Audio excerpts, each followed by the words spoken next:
ADC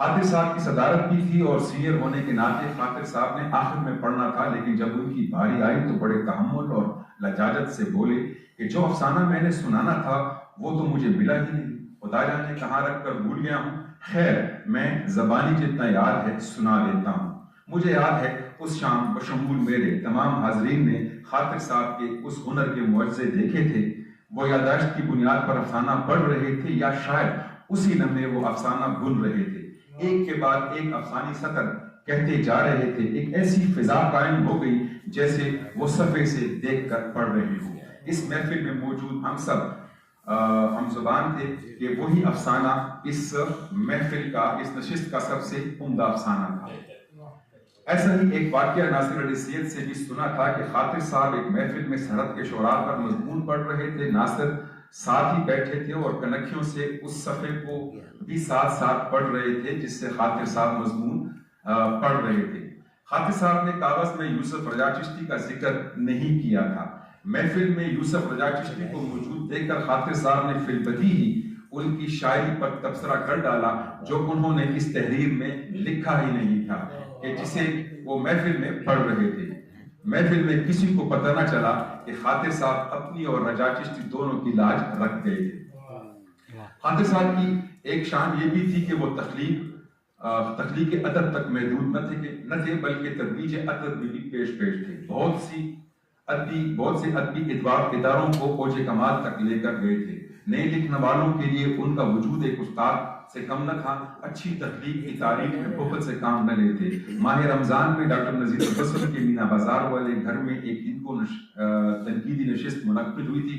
خاطر صاحب کی صدارت تھی، میں نے اس میں اپنا افسانہ کڑاہی خور پیش کیا تھا۔ خاطر صاحب بہت خوش تھے، مجھے ان کی یہ تعریفی اور میرے لیے تاریخی کلمات کبھی نہیں بھولیں گے۔ کوٹ ان کوٹ، خالد میں نہیں مانتا کہ تم یہ افسانہ لکھ سکتے ہو، خالد میں نہیں مانتا کہ تم یہ افسانہ لکھ سکتے ہو، اس میں جو پشاور تم نے دکھایا ہے وہ میرے بچپن کا پشاور تھا۔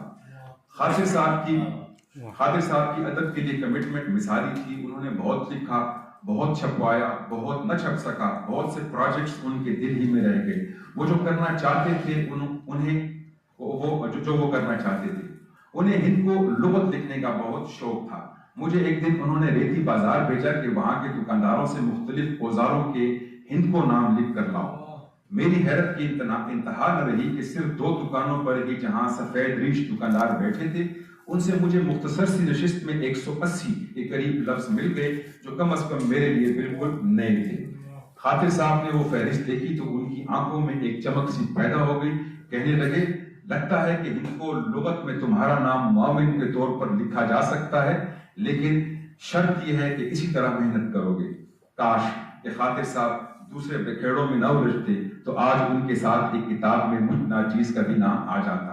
خاطر غزنوی ایک بڑی شخصیت کے مالک تھے۔ وہ ایک بھرپور، متاثر کن اور قابل رشک زندگی گزار گئے ہیں۔ نہ صرف گزار گئے ہیں بلکہ اپنی ذات کے بہت سے منور گوشوں سے اپنے عہد کو روشن کر گئے ہیں۔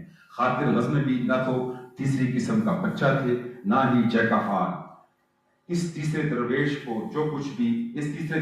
جو کچھ بھی کیا پوری سنجیدگی، ایمانداری کے ساتھ کیا۔ بلا شبہ خاطر غزنوی اپنے زمانے کے غزنوی تھے۔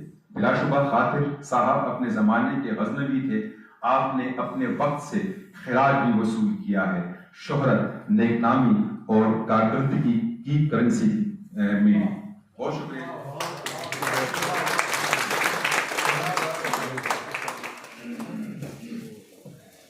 بہت شکریہ خالد فیل ملک۔ بس یہ کمال ہے خالد کا، اور شخصیت کو لفظوں میں ایسے اس کی تصاویر بنا دیتے ہیں کہ پورا ایک البم کھلتا چلا جاتا ہے۔ اور بہت سے کچھ واقعات ہیں جو میرے حوالے سے بھی اس میں آئے ہیں، اور وہ شام یقیناً میں کبھی نہیں بھولوں گا، بلکہ اس شام کو مزے کا